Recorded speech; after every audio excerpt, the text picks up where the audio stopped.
Cuando Listo. quieras. ¿Está bien, Mónica, la presentación? Ok. Buenas tardes. Damos inicio al 12º seminario del INIGEM.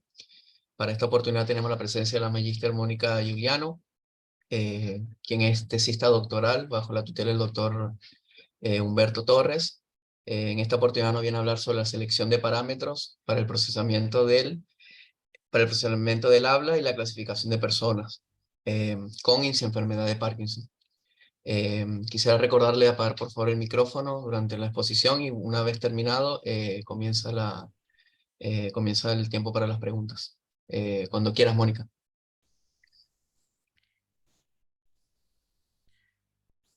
Eh, ay, no me... Buenas tardes a todos. ¿Se me escucha bien? Sí, sí. Sí, sí. Eh, bueno, la presentación es selección de parámetros para el procesamiento del habla y clasificación de las personas con Parkinson, y esto está vinculado a un proyecto de investigación de la Universidad Nacional del Oeste y a la tesis doctoral que dirige Humberto Torres y Verónica Ubín. Nuestro trabajo para la tesis, que es hasta ahora, tenemos una base de datos propia, hemos estudiado las medidas de disfonía según Tesanas, propuestas por Tesana, las agrupamos en 4 grupos y hicimos una revisión de la definición de las variables. Hicimos selección de variables en etapas sucesivas, que en esto es lo que más me voy a centrar, con análisis de componentes principales, modelos logísticos de selección de variables y clasificación binaria. Y hemos comparado los resultados con otros autores.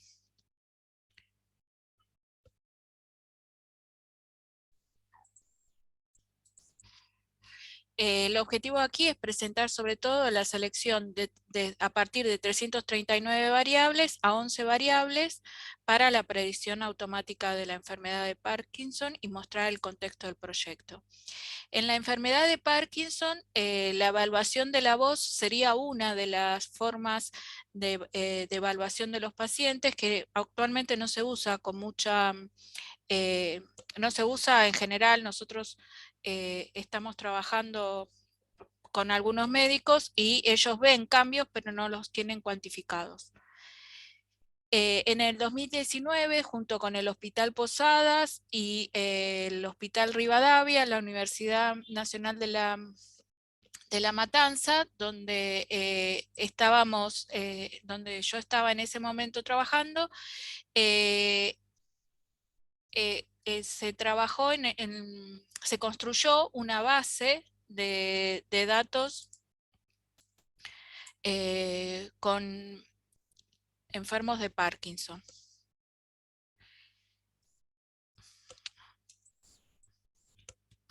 En la base, los pacientes eran del Hospital Posadas, pasaban al Hospital Rivadavia y allí eran recibidos por una neuróloga que le hacía una evaluación del grado de avance.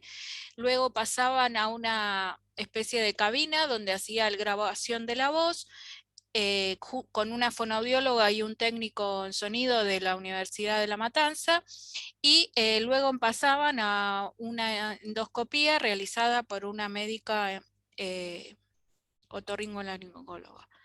Luego, en la Universidad de La Matanza se construyó en una cabina acústica la base de datos de no enfermos de Parkinson, formando un corpus completo con las mismas fonaciones.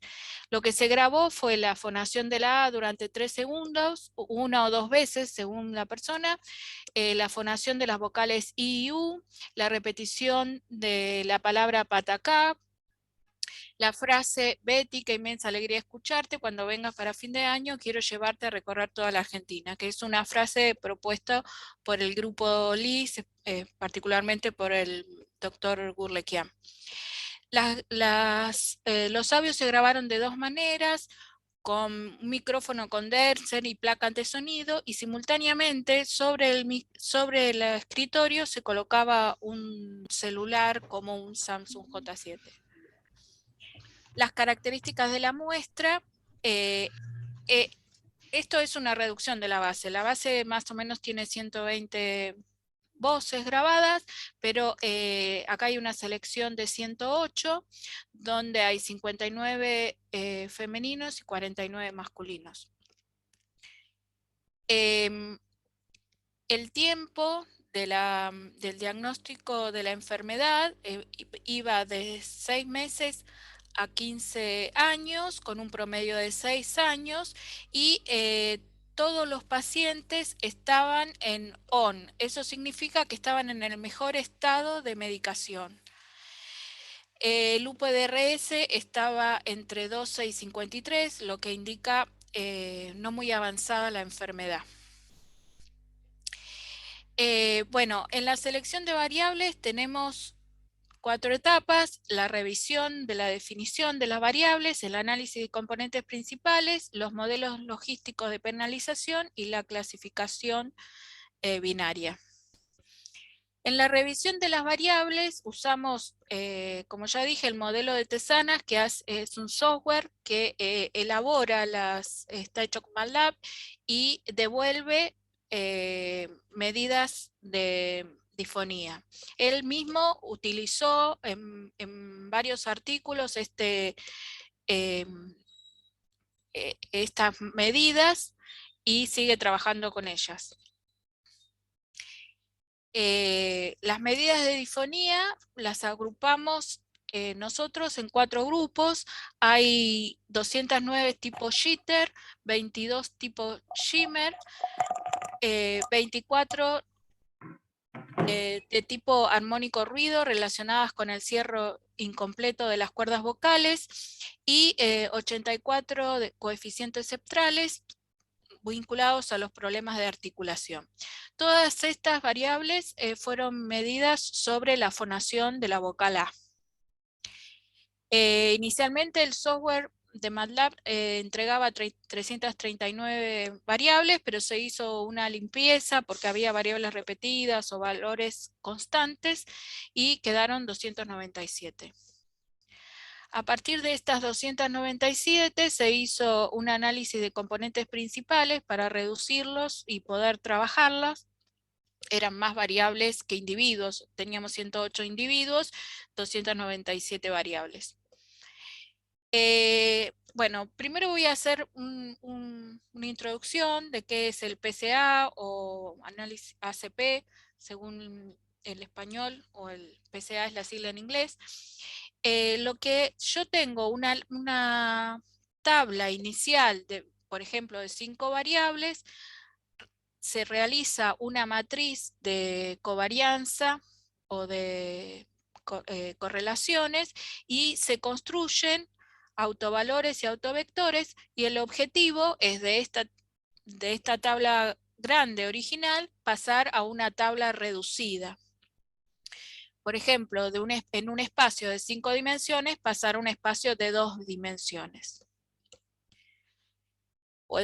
Acá está hecho el gráfico en 3 dimensiones, se proyecta, por ejemplo, sobre las 2 primeras dimensiones, y esto genera, las 2 primeras direcciones se llaman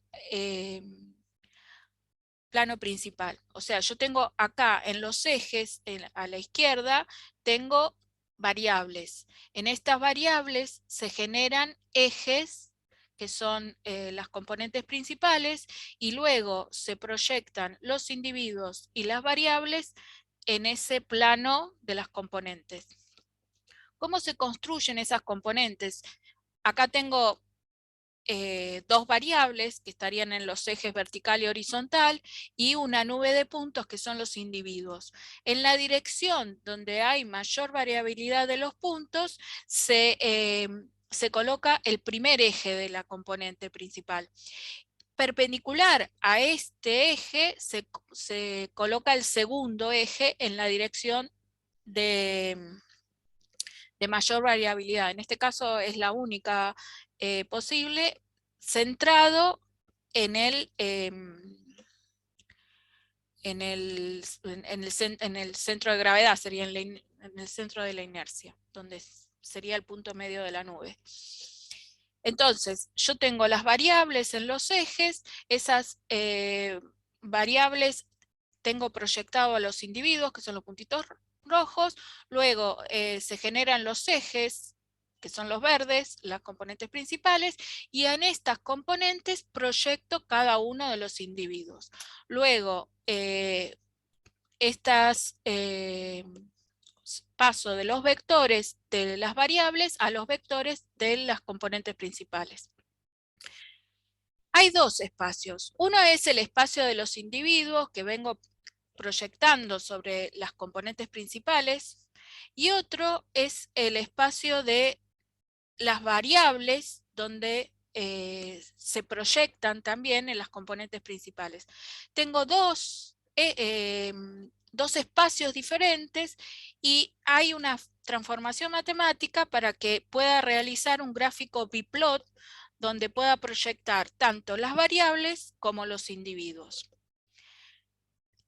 Cuando yo proyecto las variables, hay variables que quedan cerca, o sea, cerca entre sí, como en este caso, y otras variables que están más lejos. Entonces, el método que utilizamos es de las variables que están cerca, porque tienen proyecciones en el plano de las componentes principales similares, voy a elegir una, o voy a hacer un grupo con las variables que están similares. O sea, estar cerca entre los individuos es ser individuos parecidos. Estar cerca en las variables significa ser variables similares. Entonces, este es un ejemplo con 10 variables donde es un biplot, donde proyectamos nuestras variables y ven que hay variables. Estas serían variables similares, estas otras serían variables similares, y los individuos son azules y las variables son amarillas.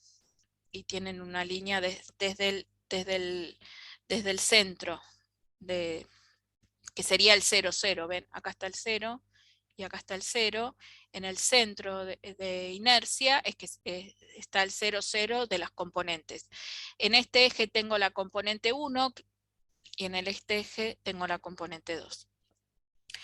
¿Cómo se hace esto? A partir de la matriz de correlaciones, de todas las variables de a pares, se genera la matriz inicial. Esta matriz tiene asociada probabilidades, p-valores, relacionados a la hipótesis de que las correlaciones son distintas, son 0 o distintas a 0. Entonces, esta matriz de correlaciones, que acá no está puesta, pero es simétrica, por eso no está repetida, es vacía, pero es simétrica, permite generar una transformación, que son los autovectores, que serán los nuevos ejes de la transformación que es una transformación ortogonal, y por eso toma la dirección de cada uno de los vectores, es ortogonal al siguiente. O sea que si tengo 10 variables, tengo 10 autovectores. En esos 10 autovectores voy a proyectar las variables, pero lo que busco es, en lugar de proyectarlo 10 en 10, lo que busco es reducir. Entonces, ¿cómo se reduce? Cada vector está asociado a un autovalor. La suma de todos los autovalores es la cantidad de variables, 10. Si tengo 10 variables, la suma de todos los autovectores, valores, son 10. Y entonces el autovector 1 me indica la proporción de variabilidad que va a tomar de los 10. En este caso sería el 28% el primer autovector valor. El segundo autovalor será el 21% y los dos primeros autovalores serán el 49% con la proporción acumulada. O sea que si yo me quedara con los dos primeros autovectores, tendría el 49% de la varianza. Entonces, ¿qué es lo que hacemos? Proyectamos las variables en cada eje y acá tenemos la correlación entre la variable y el eje. Cada eje está representado por los autovectores, pero esto sería la variable 1, tiene un 0,78 proyectado sobre la componente 1 y 0,25 proyectado en la componente 2. Estos son los números con los que voy a trabajar. Esto es mirar las variables en los componentes. Me quedo, por ejemplo, con las primeras. En general me quedo con los que tienen autovalor mayor a 1 en primera instancia. Luego las componentes, todos los valores que están entre menos 0,275, 0,277, 0,275 serían los que están muy cerca del centro de gravedad. Entonces no hay explicación, no representan importancia en el modelo, y entonces lo que uno busca es cuáles son las variables que están lejos del centro, lo más lejos posible. Entonces miro la componente 1 y todas las ordeno por la correlación a la componente 1, y todas estas variables, mirando el peso en la componente 1 y el 0 que sería en la componente 2, me formarían un grupo. Esta otra variable está más cerca del centro, 0,56 es su carga, y me formaría otro grupo. El grupo 3 y 4 tienen la misma carga en la componente 1, pero diferente signo en la componente 2, quiere decir que están alejados entre sí, y estas dos,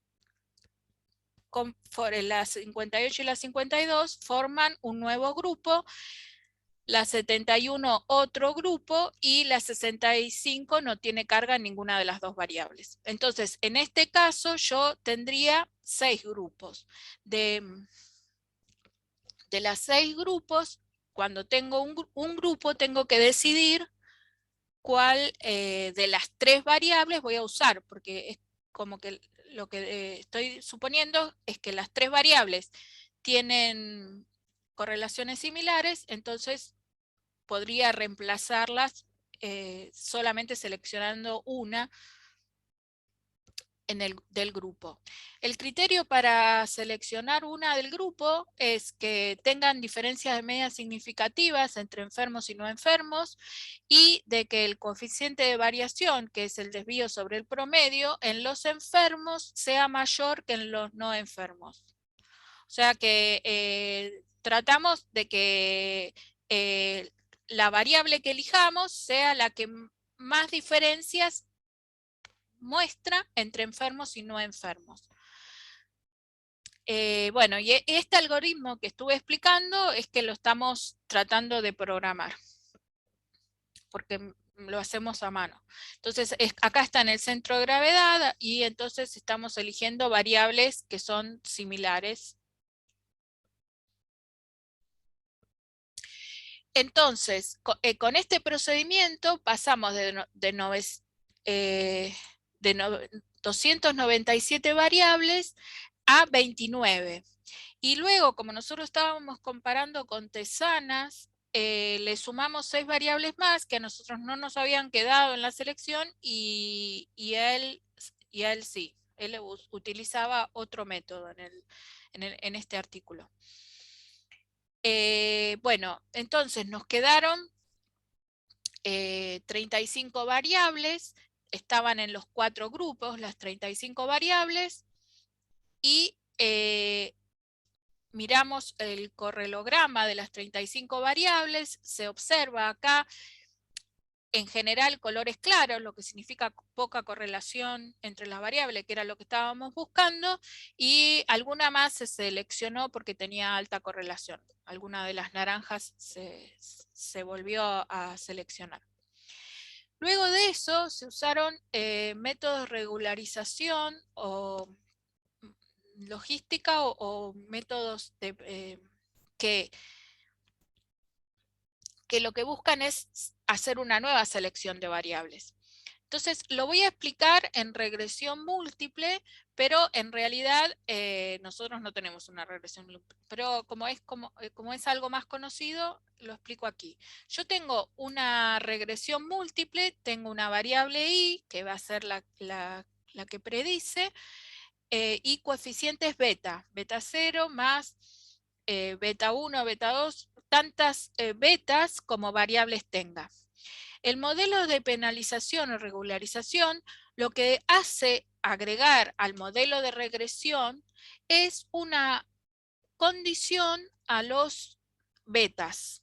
Todos los betas tienen que estar acotados. La suma de todos estos betas se busca que tiendan a 0 y que estén acotados.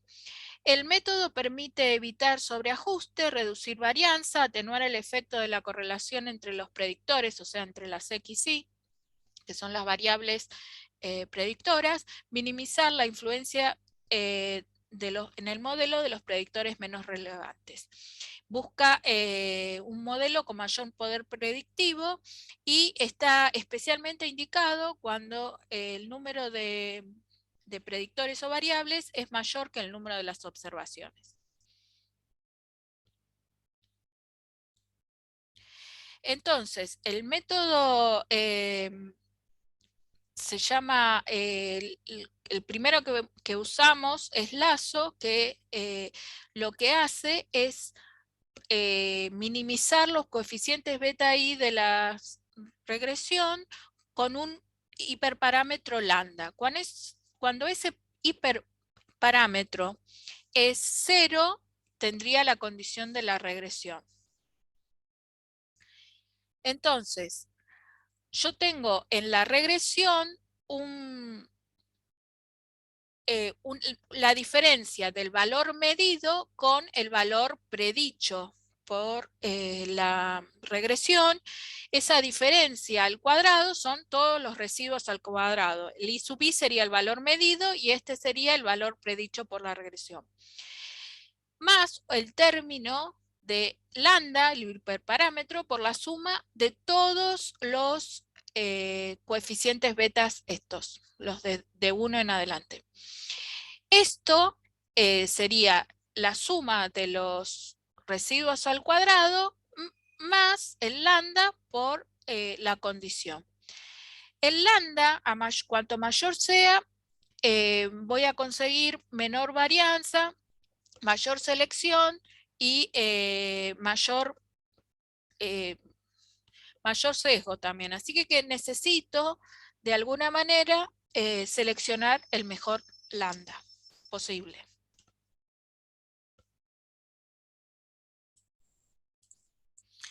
Entonces, ¿cómo se seleccionan los lambdas? Acá se van probando varios lambdas y luego uno se queda con alguno de ellos. O sea, se hace un barrido sobre los distintos lambdas y cada vez que tengo un valor de lambda, voy a tener valores de los coeficientes. Por ejemplo, acá, con este valor de lambda, voy a tener 8 variables y si estoy acá voy a tener 3 variables. La regresión RIG es otro método para hacer lo mismo y la única diferencia es que los coeficientes en lugar de ser el módulo son al cuadrado.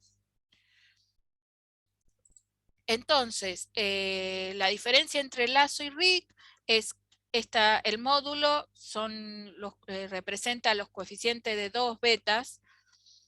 Los betas posibles, voy a seleccionar, el método va a seleccionar los más relevantes y se van a ir a 0 los que no lo sean.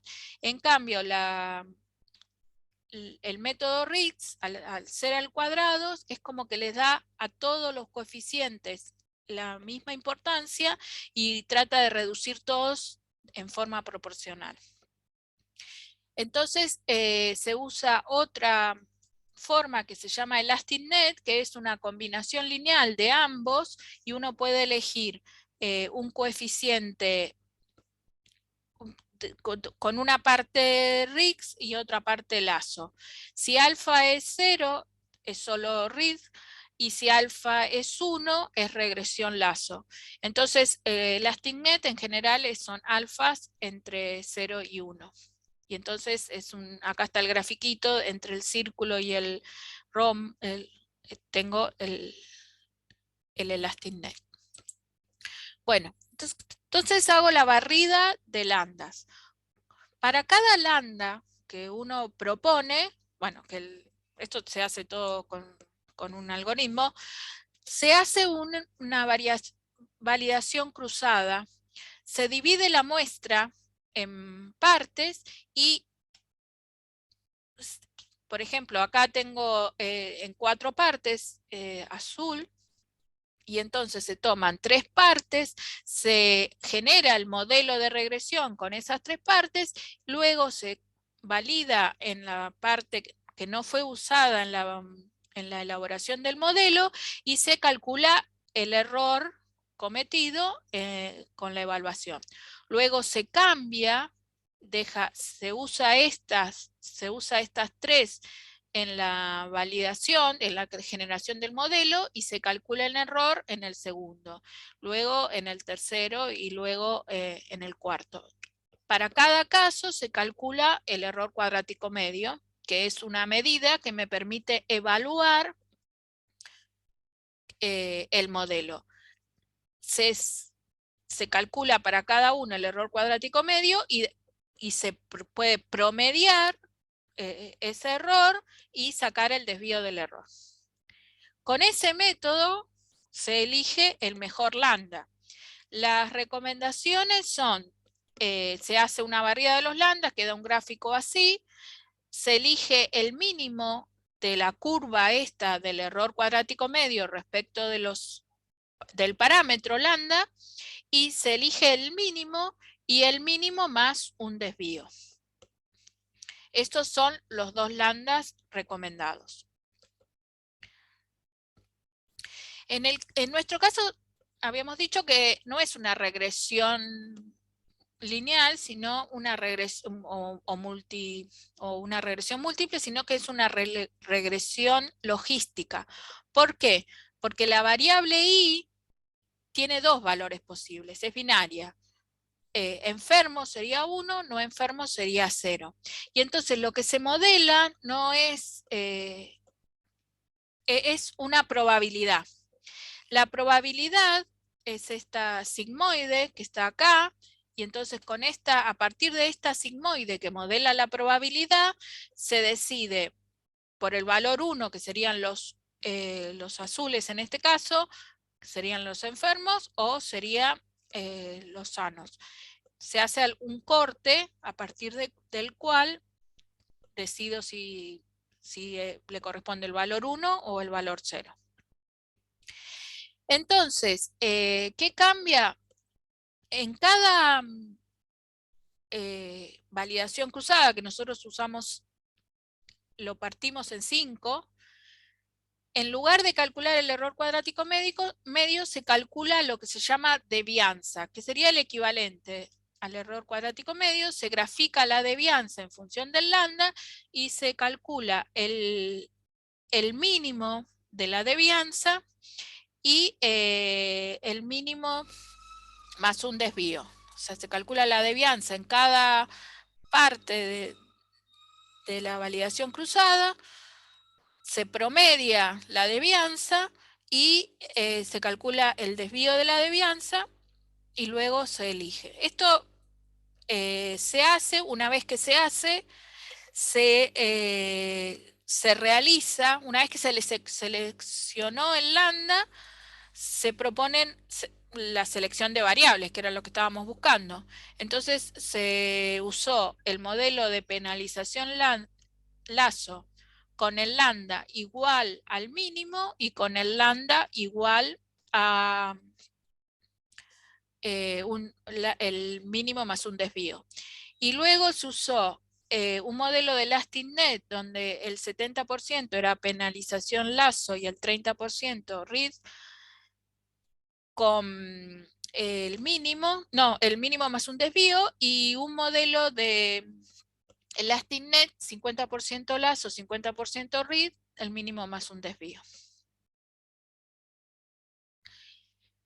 Entonces, a partir de las 35 variables y los 4 modelos, se dividía la muestra en 75 y 25% y se hacía esta parte 50 veces.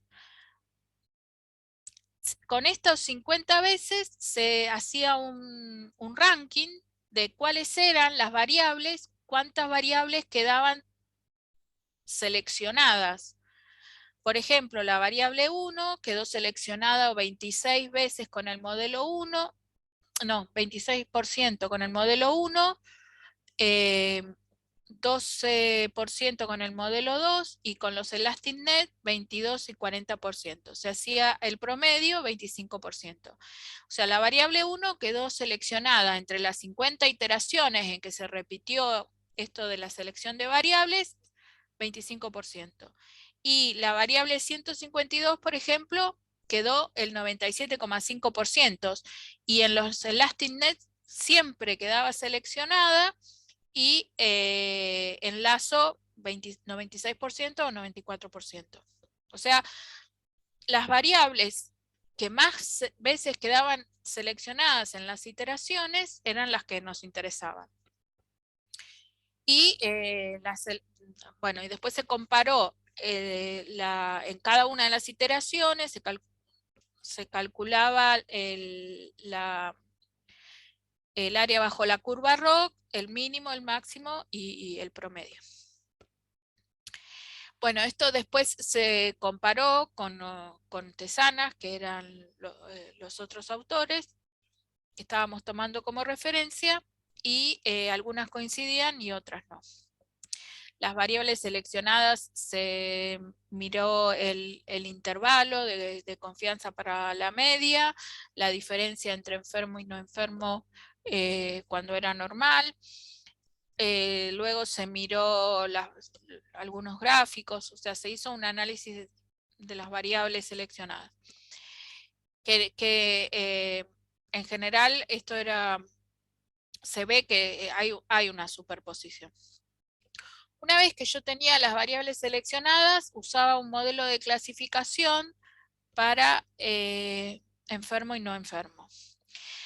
Acá los que estuvimos usando son regresión logística, redes neuronales, máquina vector soporte, redes convolucionales que usaba el grupo de La Matanza con imágenes de espectrogramas y fuimos comparando. Este punto no está terminado, digamos. Lo que quería explicar acá es que el modelo de regresión logística que permite la clasificación no es el mismo que estaríamos usando cuando hacemos la selección de variables. O sea, en uno de los trabajos nuestros, después con esa selección de 11 variables, hicimos el modelo de regresión logística para generar un modelo. En este modelo de la regresión logística, cada una de las variables que se utilizan serían las 11 variables y permite una interpretación de los coeficientes y tiene medidas para ver qué tal ajusta el modelo a los datos, y tiene el problema que no siempre funciona. Cuando se hizo con los datos, usamos 70% de los datos en entrenamiento y 30% en test. Quedan seleccionadas 5 de las 11 variables. El accuracy promedio obtenido fue de 0,85 y eran variables del grupo 2, grupo 3 y grupo 4. No quedó ninguna del grupo 1 tipo Shimmer. Jitter. El grupo 2 era Shimmer, el grupo 3 armónico ruido y el grupo 4 coeficientes septrales. El grupo de La Matanza está haciendo redes neuronales convolucionales con, a partir de los mismos audios, elabora un espectrograma y analiza con las redes las imágenes de los espectrogramas y obtiene exactitudes entre 85 y 88%. Hicimos un paper comparando la clasificación y a ellos les dio un poco mejor. Bueno, también estamos pensando otras técnicas como el SVM y otras técnicas de Deep Learning, colocando directamente los audios para el análisis. Bueno, entonces, el criterio de selección, como conclusión, el criterio de selección que utiliza ANOVA y ACP como modelos de regresión logística de penalización permitió pasar de 297 variables a 11 y con una precisión promedio del 80%. Las técnicas combinadas de ANOVA y ACP se aplicaron con mayor número de variables que individuos, lo que resultó útil para aplicar los modelos logísticos con menos variables y menor colonialidad. Bueno, y estamos trabajando en la programación de la selección ACP y Lazo todo conjunto. Los 4 grupos funcionan explicando las variables porque este método lo que nos permite es ver las variables seleccionadas, qué relación tienen con el audio y nos permiten una relación que les importa al personal de la salud, de saber a qué se están, con qué problema del tracto vocal se relacionan. Bueno, lo que falta es, estuvimos analizando que las variables Shimmer del grupo 2 están subrepresentadas, originalmente eran 22 y había muchísimas del grupo Jitter, y con las mismas técnicas matemáticas que se aumentó las de Jitter, se podría aumentar las de Shimmer. Y estamos trabajando en eso. Hay 90 variables más que agregamos con Shimmer y ahora estamos trabajando en la selección y reducción de esas variables y para sumarlas a las 11. O también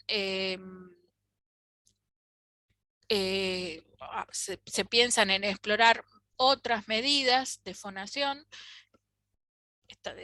como por ejemplo ahora también aparece lo de la autocorrelación, como que diferencia bastante y es una sola variable, y también la comparación de varios métodos de clasificación binaria. La comparación de los audios con micrófono y celular también está en carpeta, y algunas cosas vemos que son iguales y otras diferentes, y usamos 3 tipos de segmentos de los audios, los 3 mejores segmentos, los 3 mejores segundos del audio, los 3 segundos centrales o todo el audio. La perspectiva futura es, estamos armando un protocolo para trabajar con el Hospital Posadas en una nueva base que permita ampliar la que tenemos. Estamos explorando otras formas de toma del audio con celular, micrófono tipo vincha. queremos identificar intervalos para las variables seleccionadas y que permita el diagnóstico de los casos nuevos, y desarrollar un sistema de evaluación que en principio llamamos SEDA, que es un sistema informático que permita tomar los audios, procesarlos y darle una respuesta al médico. O sea, el médico tomaría el audio, que en principio estamos trabajando con médicos del Hospital Posada y el Hospital Rivadavia, tomaría el audio con idealmente con un celular del paciente, luego pensamos por ahora que conjunto con un micrófono de auricular estaríamos reduciendo la variabilidad entre los celulares, y esperamos usar el micrófono del celular, tener una base de datos, en principio subir los datos a la nube, analizarlos y después dar una devolución al médico, y en algún momento hacerlo a tiempo real, por lo menos en algunas variables y algunas para el seguimiento, y que eso se ponga en evidencia en el sistema, porque en el sistema tendría dos tipos de usuario, el usuario médico y el usuario paciente. Entonces el paciente podría grabar su voz y ver el informe de la evolución de la voz. Bueno, estos son algunos de nuestros trabajos. Y bueno, agradezco al doctor Humberto Torres, que me hizo preparar esta presentación que me sirvió para organizar la información.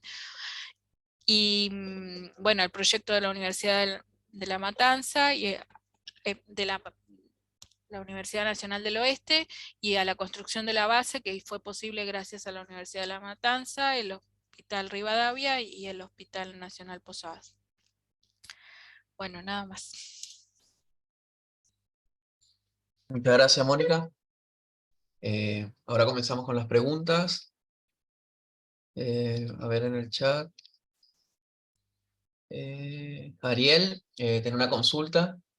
Pregunta por qué motivo se pensó la voz como parámetro o característica clasificatoria para la enfermedad de Parkinson, y si había alguna sospecha clínica o algo por el estilo. Sí, los médicos ven, pero no cuantifican las diferencias. Hay diferencias notorias, sobre todo con los Parkinson avanzados. Nosotros no notamos mucho, tenemos pacientes con poca alteración, y las alteraciones de los sanos tienen que ver con la edad, que son características. Lo que estamos diferenciando es las patologías que tienen diferencia entre los pacientes por su edad por Parkinson. Y en otros lugares también se está trabajando en esto. Y es una técnica no invasiva, eso seduce a los médicos.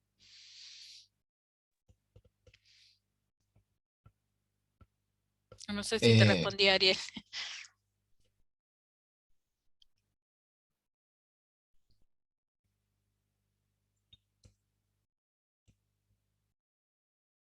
Fabián, estás muteado.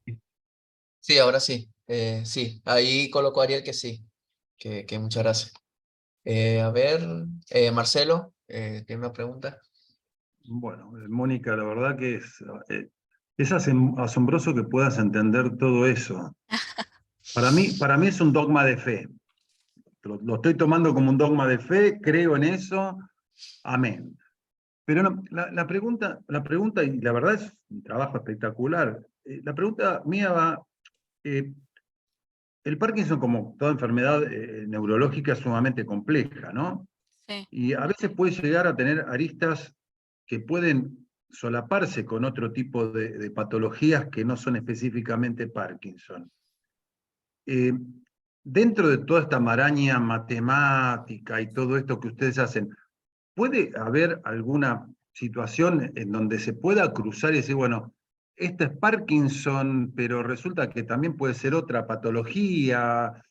¿Puede haber algo de eso en todo esto que ustedes están estudiando? Ustedes ahora obviamente lo están haciendo con enfermos y no enfermos. Los enfermos saben perfectamente que son Parkinson, ¿sí?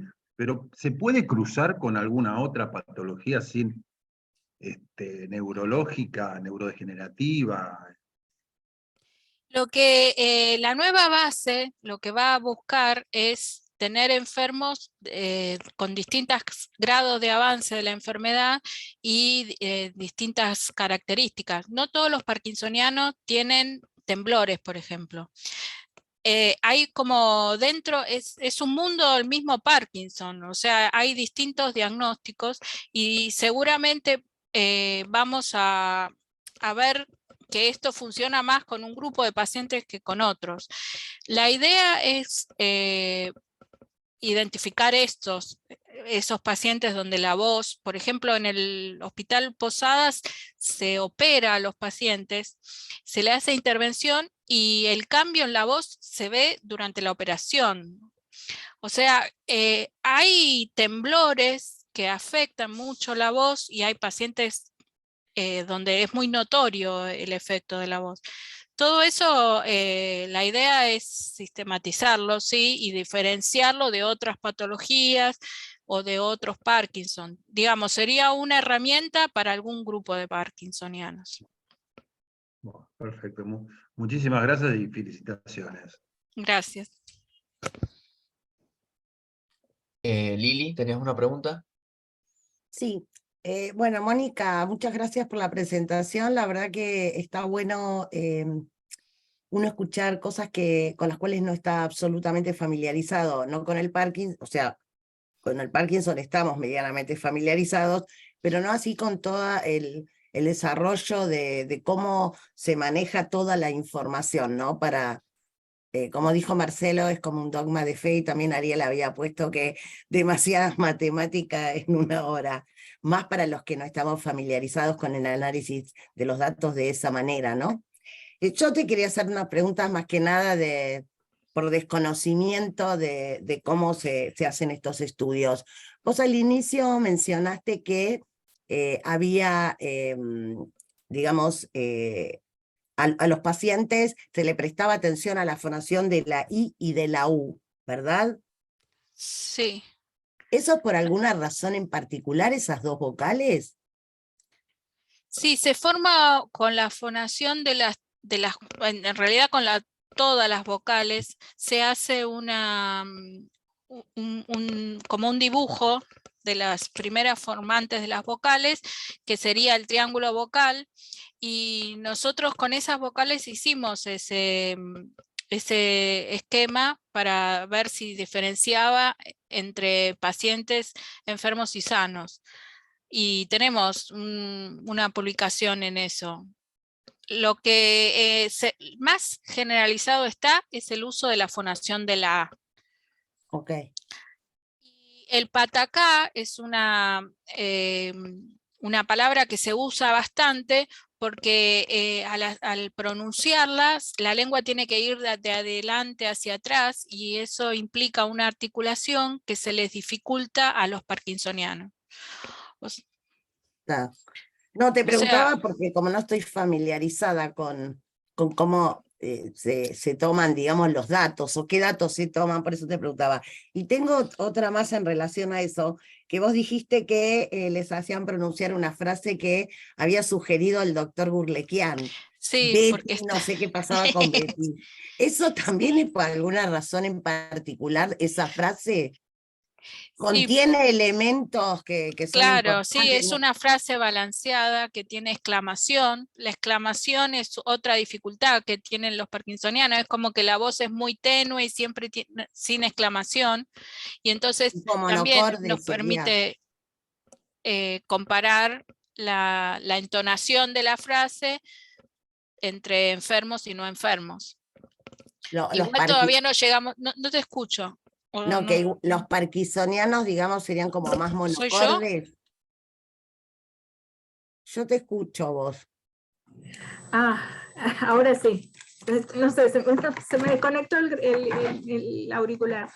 No, No, yo lo que te decía, si los parkinsonianos son más monocordes en el habla. Sí.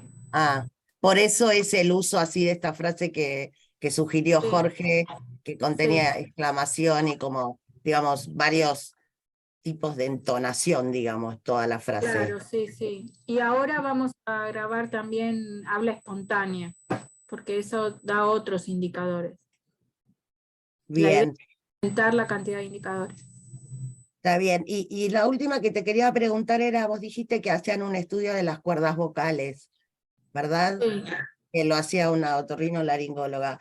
Mi pregunta es, ¿ese estudio es como para excluir pacientes del estudio? Es decir, aquellos que ya tengan un problema de cuerdas vocales previo que no tenga nada que ver con Parkinson. Sí.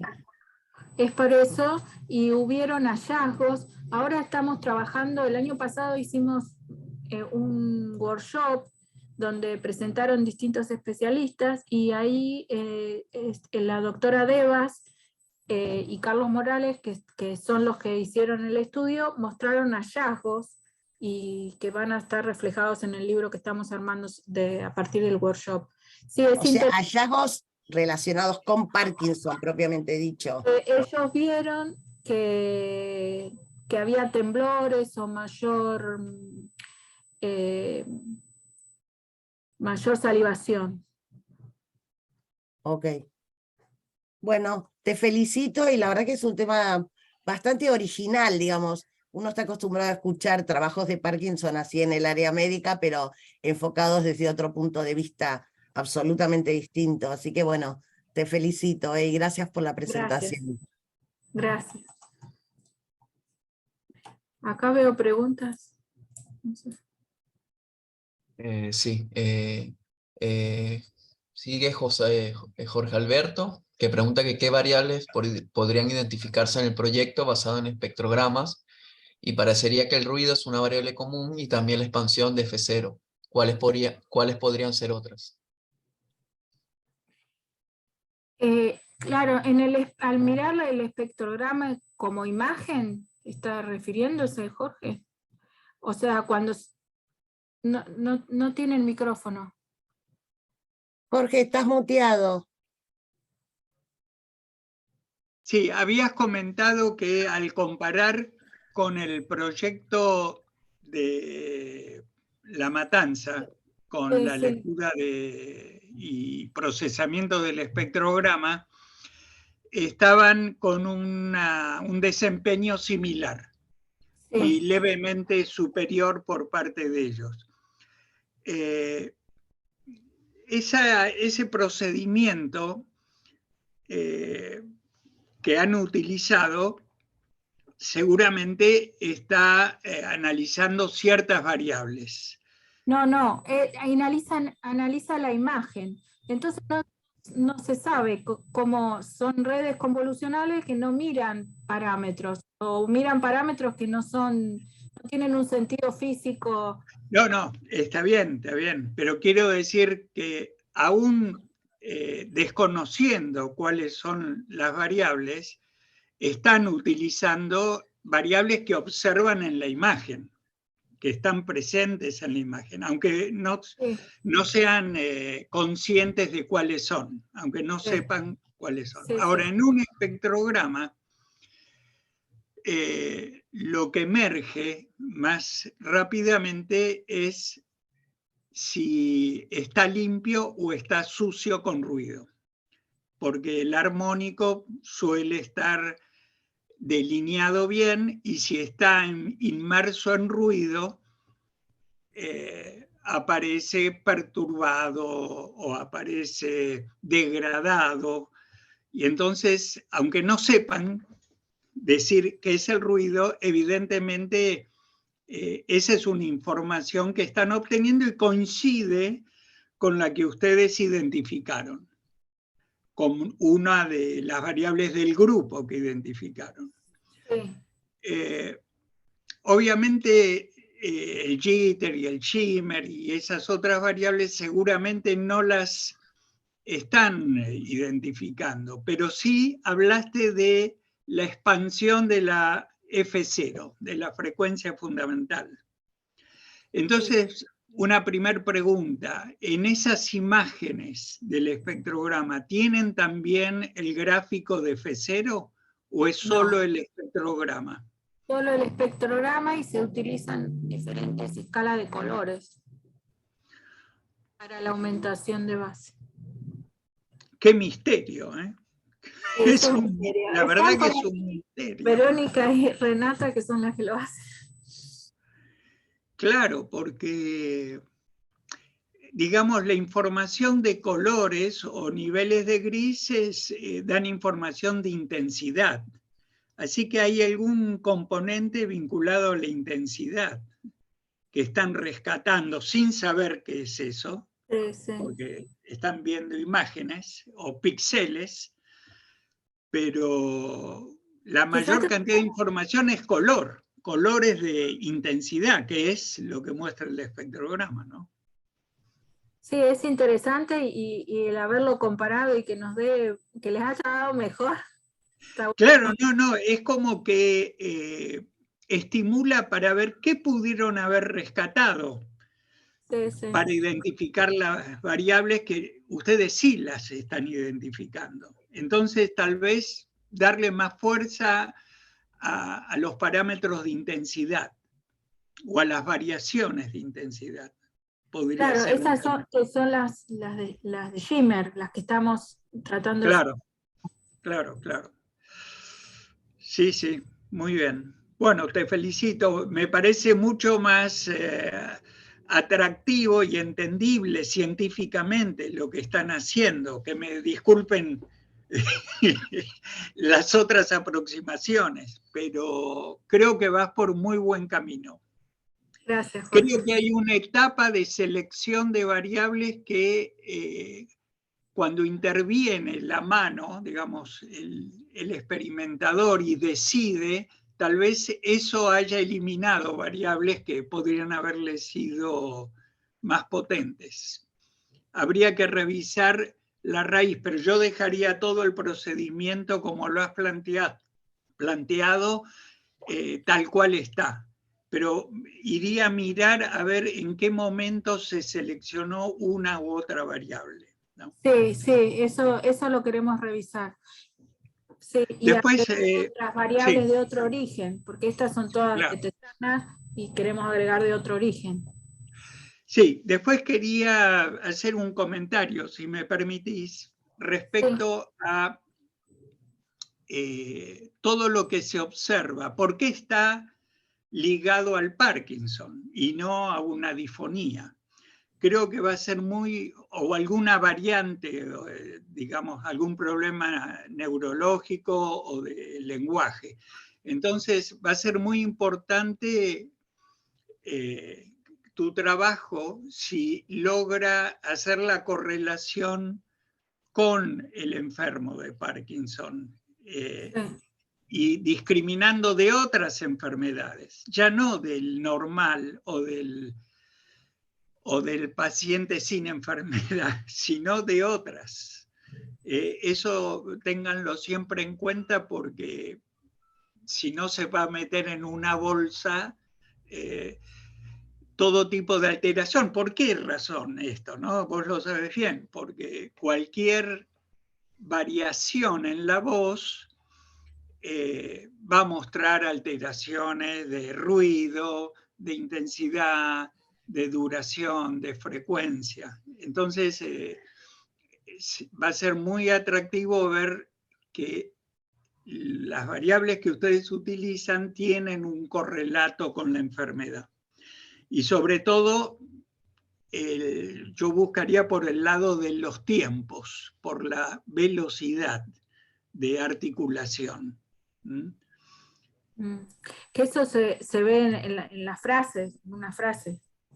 Claro, y en fonemas. Hay fonemas, como vos sabes muy bien, como la R, o que se confunde con la L, y simplemente por un pequeño cambio de velocidad. Entonces ahí sí hay una correlación con la patología. Pero bueno, eso es la frutilla, después vendrá la frutilla. Sí. Gracias. Gracias, Mónica, y te felicito a vos y a Humberto. Gracias. Acá me preguntan, metodologías son métodos supervisados. Sí, estamos usando todos métodos supervisados.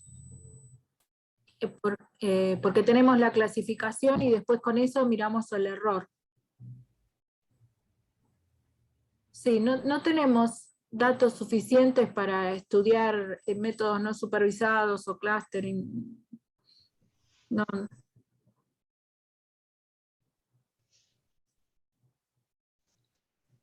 Y después Ariel también te pregunta, ¿sería posible estos modelos de clasificación diagnóstica agregarle otras variables clínicas o de estudio complementarios, laboratorio, etcétera, para mejorar la predicción diagnóstica? En este trabajo que vamos a hacer con el Hospital Posadas, también se está sistematizando toda la información que ellas tienen sobre los pacientes.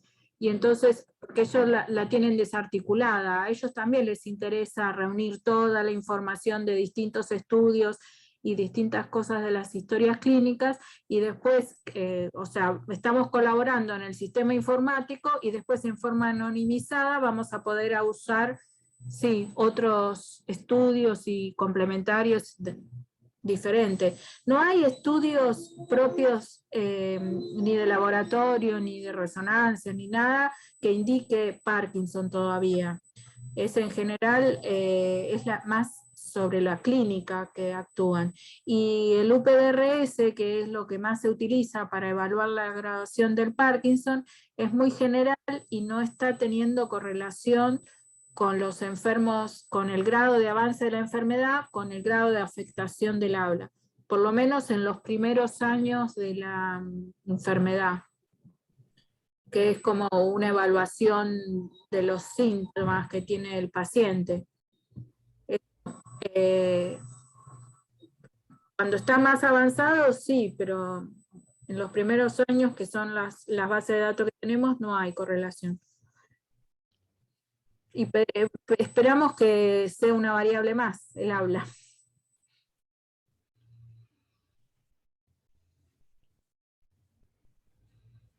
Gracias a vos, Ariel, por las preguntas. Sí, está bueno, todo este trabajo sirve para organizar las ideas y para mejorarlas.